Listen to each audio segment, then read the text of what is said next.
Inspiring words of wisdom from my coach and mentor the other day left me with this understanding, this realization that I should be a quitter because not everything deserves the long-term commitment that I've given to it. Let's see, I've committed to being resistant to certain responsibilities that show up in my life that maybe I didn't feel like I chose, somehow just landed on my lap, and I did nothing about it. I let it arrive and kind of, had a little tantrum, continue to have little tantrums over the responsibility itself. So I've committed to that for a long time. I've committed to excusing myself from doing the things that I know I need to and want to do to progress in my life adventure. And maybe the reasons are, well, I'm not naturally good at this thing, or I don't have the means to learn how to do it, or maybe I don't have the time because of whatever my life circumstance is. And there are lots of excuses I can make about that. I can justify why I put things off, and yeah, I commit to that, doing that a lot. So, all in all, it's just a bunch of excuses that I've either, subconsciously, unconsciously, or even consciously committed to. And I know I've done that because it shows up in my life repeatedly.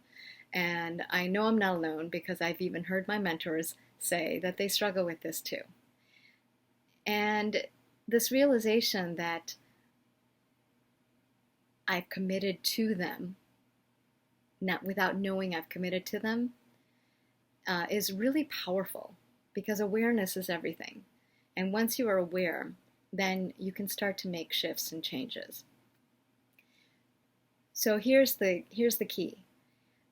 My excuses, many people, friends will hear them and they'll quickly validate it for me, as I've already done for myself many times. And what I've realized is that my excuses have been and are valid. And they have an expiration date. And that date varies, and you'll know when that date comes because you'll feel it inside. And it can feel kind of like this heavy weight, this rotting away feeling, like it's expired and it's been sitting there for a long time. You've been holding it and it's rotting away, eating you up from the inside. It had an expiration date, and perhaps you've held on to it for a little too long. So here's the light bulb moment. Your excuses are valid, and they have a valid until date. They are only valid for so long. And at that point, the risk of holding on to that and letting that excuse rot away and eat you up from the inside is far worse than the risk of maybe a new failure or a new fear that comes up for you, and really embracing that. Because those are the steps to your new adventure. Those are your steps to progress. This was really helpful for me, and if this landed for you, I would love to hear what are some of your excuses and what have you realized that you've let expire inside you and are ready to let go of. What are you ready to quit? Comment below. Love to hear from you.